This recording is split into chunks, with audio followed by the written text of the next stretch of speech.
Hello everyone, welcome back in my YouTube channel. तो guys, आज हमारे पास जो स्टोरी है उस स्टोरी का नेम है अभ्यास का महत्व। ये स्टोरी सुन के आपको बहुत मज़ा आएगा और इससे कुछ सीखने को भी मिलेगा। गाइज़, जिस तरह से कोई व्यक्ति, कोई आदमी बहुत परिश्रम करता है, मेहनत करता है, तो उसका फल उसे ज़रूर मिलता है। इसी पे बेस्ड ये स्टोरी है जिसका नेम है अभ्यास का महत्व। तो इस स्टोरी को आपको सुनना है और सुनने के बाद आपको बहुत मज़ा आएगा। चलिए शुरू करते हैं इस स्टोरी को बिना किसी देरी के। तो स्टोरी कुछ इस तरह से स्टार्ट होती है कि सिकंदर नाम का एक बालक होता है। सिकंदर जब 5 साल का हो जाता है तो उसके पिताजी उसे पढ़ने के लिए एक गुरुजी के पास आश्रम में भेज देता है। वहाँ आश्रम में गुरुजी के पास कई सारे बच्चे पढ़ रहे होते हैं और सिकंदर भी वहाँ जाके पढ़ने लगता है। पढ़ने के दौरान पता चलता है कि सिकंदर एक मंदबुद्धि बालक है। उसे पढ़ाई का कुछ भी याद नहीं रहता। उसके सहपाठी उसे पढ़ाते गए और वह सब कुछ भूलता गया। वह एक ही कक्षा में कई वर्ष लगा देता। क्योंकि वह पढ़ने में कमज़ोर था, इसलिए वह अपनी कक्षा से आगे बढ़ ही नहीं पाता था। इसलिए वहाँ पे आश्रम में जितने भी सारे बच्चे थे उसका मजाक भी उड़ाया करता था। कई वर्ष गुजरने के बाद उसके गुरुजी उससे ये बात कहना चाहता था कि सिकंदर, तुम अब पढ़ने में तेज़ नहीं हो, तुम यहाँ से चले जाओ। पढ़ाई लिखाई करना, ज्ञान हासिल करना तुम्हारे बस की बात नहीं है।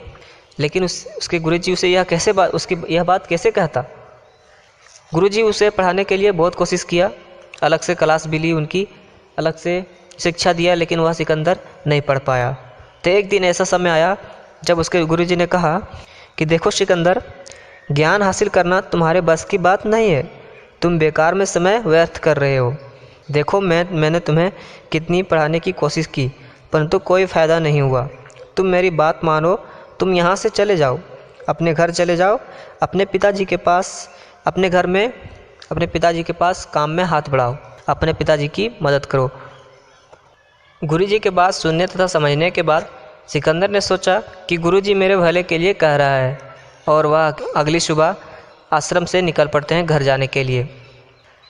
सिकंदर जब घर जा रहा होता है तो दोपहर के समय में जब सिकंदर सफ़र तय कर रहा होता है तभी उसे भूख लगता है। तो गुरुजी ने उसे खाने के लिए थोड़ा सा सत्तू दिया था। जब वह सत्तू खाने के लिए इस पानी के तलाश में सिकंदर आगे बढ़ता है तो वह एक कुआं के पास जाता है।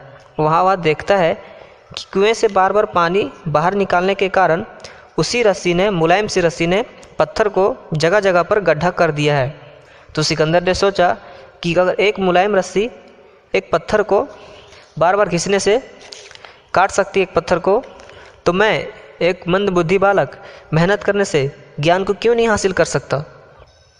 और सिकंदर अपने आप से बोलने लगा कि हम मेहनत करेंगे और ज्ञान हासिल करेंगे। और यही सोच के सिकंदर वहाँ से निकल पड़ता है। वो सिकंदर बहुत ज़्यादा आत्मविश्वास के साथ वहाँ से बोलने लगा कि मैं भी परिश्रम करूँगा और फिर देखता हूँ कि मुझे कैसे नई विद्या आती है। सिकंदर के मन में आत्मविश्वास की दृढ़ता से थी, कुछ कर दिखाने का संकल्प था। उसकी उदासी दूर हो चुकी थी और वह अब आश्रम लौट जाने का फैसला करता है और वहाँ से निकल पड़ता है।